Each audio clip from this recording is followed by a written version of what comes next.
വിശുദ്ധ മത്തായി എഴുതിയ സുവിശേഷം അധ്യായം 8 വാക്യങ്ങൾ 23 മുതൽ 34 വരെ. കൊടുങ്കാറ്റിനെ ശാന്തമാക്കുന്നു. യേശു തോണിയിൽ കയറിയപ്പോൾ ശിഷ്യന്മാർ അവനെ അനുഗമിച്ചു. കടലിൽ ഉഗ്രമായി കൊടുങ്കാറ്റുണ്ടായി. തോണി മുങ്ങത്തക്ക വിധം തിരമാലകൾ ഉയർന്നു.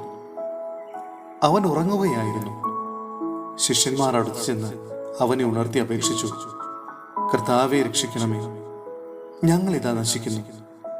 അവൻ പറഞ്ഞു, അല്പവിശ്വാസികളെ, നിങ്ങൾ എന്തിനു ഭയപ്പെടുന്നു? അവൻ എഴുന്നേറ്റ് കാറ്റിനെയും കടലിനെയും ശാസിച്ചു. വലിയ ശാന്തതയുണ്ടായി. അവർ ആശ്ചര്യപ്പെട്ടു പറഞ്ഞു, ഇവൻ ആര്? കാറ്റും കടലും പോലും ഇവനെ അനുസരിക്കുന്നുവല്ലോ. പിശാചുബാധിതരെ സുഖപ്പെടുത്തുന്നു. യേശു മറുകരെ ഗദറായരുടെ ദേശത്തെത്തിയപ്പോൾ ശവക്കല്ലറകളിൽ നിന്ന് ഇറങ്ങി വന്ന 2 പിശാചുബാധിതർ അവനെ കണ്ടുമുട്ടി. ആർക്കും ആ വഴി സഞ്ചരിക്കാൻ സാധിക്കാത്ത വിധം അവർ അപകടകാരികളായിരുന്നു. അവർ അട്ടഹസിച്ചു പറഞ്ഞു, ദൈവപുത്ര, നീ എന്തിനെ ഞങ്ങളുടെ കാര്യത്തിൽ ഇടപെടുന്നു? സമയത്തിന് മുമ്പ് ഞങ്ങളെ പീഡിപ്പിക്കാൻ നീ ഇവിടെ വന്നിരിക്കുകയാണോ? അവരിൽ നിന്ന് അല്പമകലെ വലിയൊരു പന്നിക്കൂട്ടം മേയുന്നുണ്ടായിരുന്നു. പിശാചുകൾ അവനോട് അപേക്ഷിച്ചു, നീ ഞങ്ങളെ പുറത്താക്കുന്നെങ്കിൽ ആ പന്നിക്കൂട്ടത്തിലേക്ക് അയക്കണമേ. അവൻ പറഞ്ഞു, പൊയ്ക്കൊള്ളുവിൻ. അവ പുറത്തു വന്ന് പന്നികളിൽ പ്രവേശിച്ചു. പന്നിക്കൂട്ടം മുഴുവൻ കിഴക്കാം തൂക്കായി നിരത്തിലൂടെ പാഞ്ഞു ചെന്ന് കടലിൽ മുങ്ങിച്ചെത്തു. പന്നി മേയ്ക്കുന്നവർ ഭയപ്പെട്ടോടി പട്ടണത്തിലെത്തി എല്ലാ കാര്യങ്ങളും പിശാചുബാധിതർക്ക് സംഭവിച്ചതും അറിയിച്ചു. അപ്പോൾ പട്ടണം മുഴുവൻ യേശുവിനെ കാണാൻ പുറപ്പെട്ടു വന്നു. അവർ അവനെ കണ്ടപ്പോൾ തങ്ങളുടെ അതിർത്തി വിട്ടു പോകണമെന്ന് അപേക്ഷിച്ചു.